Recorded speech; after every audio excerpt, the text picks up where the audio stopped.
Assalamualaikum warahmatullahi wabarakatuh. Bagaimana kabarnya anak-anakku sekalian? Semoga kita semua diberikan kesehatan oleh Allah Subhanahu wa taala, dan semoga hari ini kita dapat belajar bersama tentunya pada mata pelajaran pendidikan agama Islam kelas 10.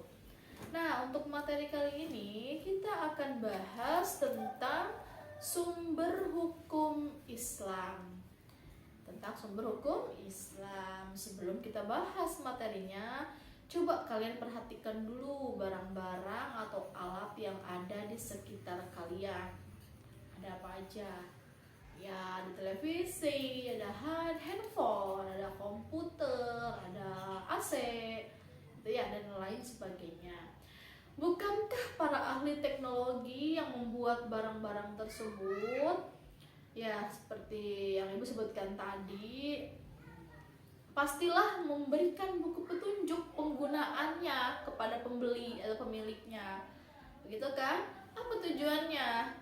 Nah, tentu saja tujuannya adalah bahwa tanpa menggunakan buku petunjuk tersebut, dikhawatirkan barang-barang yang digunakan akan cepat rusak. Gitu. Jadi pasti tuh dikasih buku petunjuk, nanti bisa baca cara penggunaannya seperti ini supaya nanti barangnya tuh awet, dapat digunakan dengan baik, begitu ya. Begitupun Allah Subhanahu wa taala dalam menciptakan manusia, Allah memberikan petunjuk kepada manusia tersebut sehingga bisa berperilaku dengan benar, selamat dunia dan juga akhirat.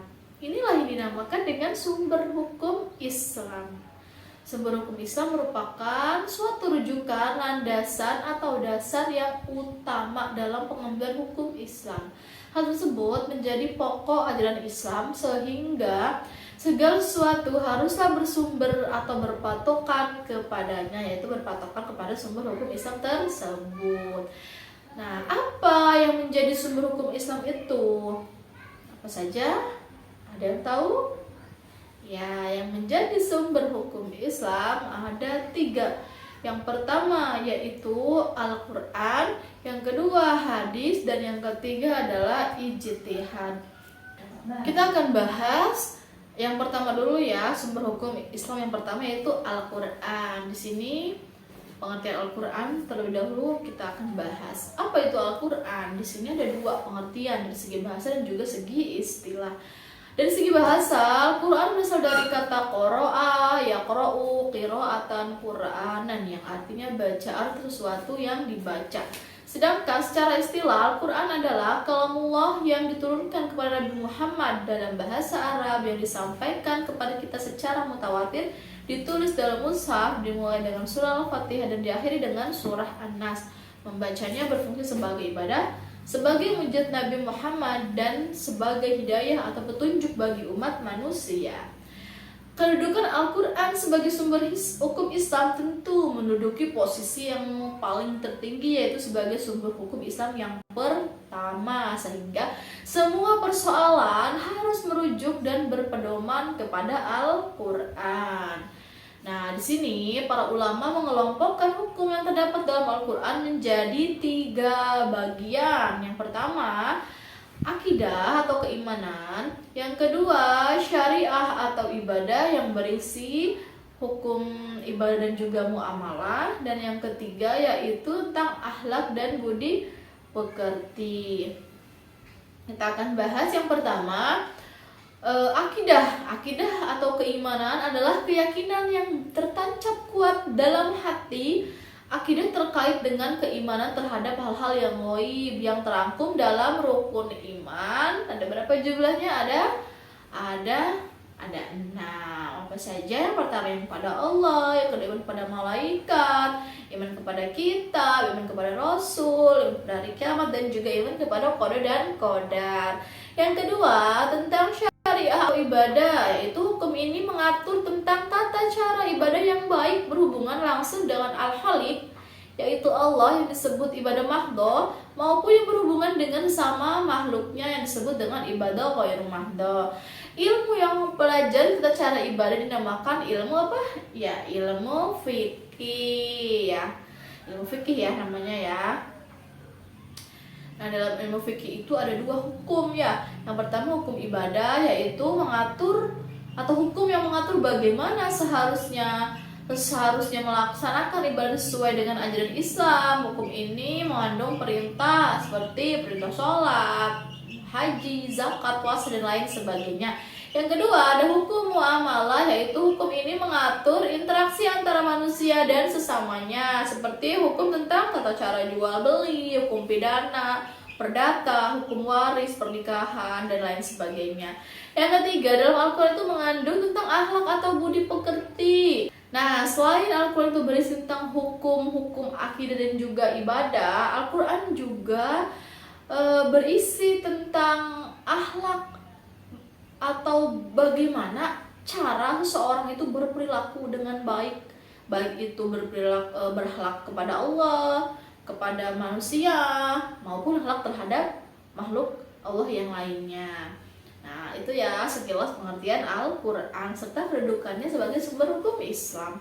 Selanjutnya, sumber hukum Islam yang kedua ada hadis. Nah, apa itu hadis? Hadis adalah segala perkataan, perbuatan, dan ketetapan Rasulullah, yaitu Nabi Muhammad SAW. Dan kedudukan hadis ini sebagai sebuah hukum Islam adalah menempati posisi kedua.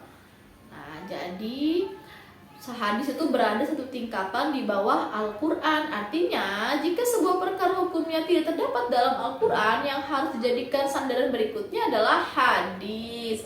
Hadis memiliki beberapa fungsi terhadap Al-Quran. Apa saja? Yang pertama, memperkuat pernyataan yang ada dalam Al-Quran yang disebut bayan takrir. Yang kedua, menerangkan maksud dan tujuan ayat yang ada dalam Al-Quran atau yang kita sebut bayan tafsir. Yang ketiga, menetapkan hukum baru yang tidak ada atau yang belum terdapat dalam Al-Quran, yaitu bayan tasyri'.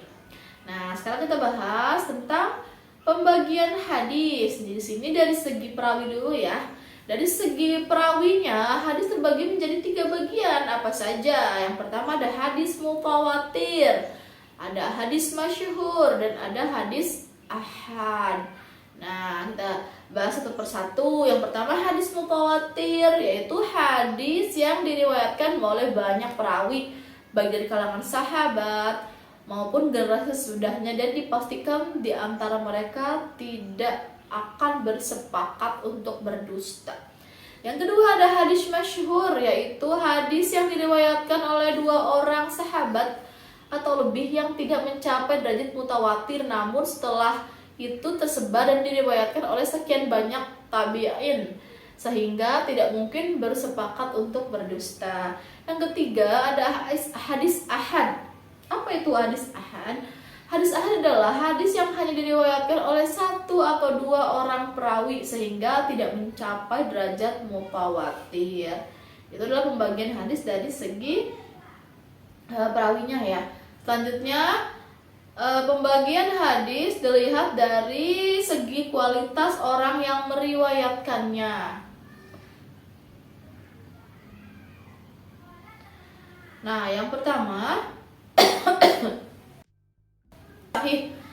Hadis sahih adalah hadis yang diriwayatkan oleh perawi yang adil, kuat hafalannya, tajam penelitiannya, sanadnya bersambung kepada Rasulullah, tidak tercela, tidak bertentangan dengan riwayat orang yang lebih terpercaya, dan hadis ini dijadikan sebagai sumber hukum dalam beribadah atau hujjah ya.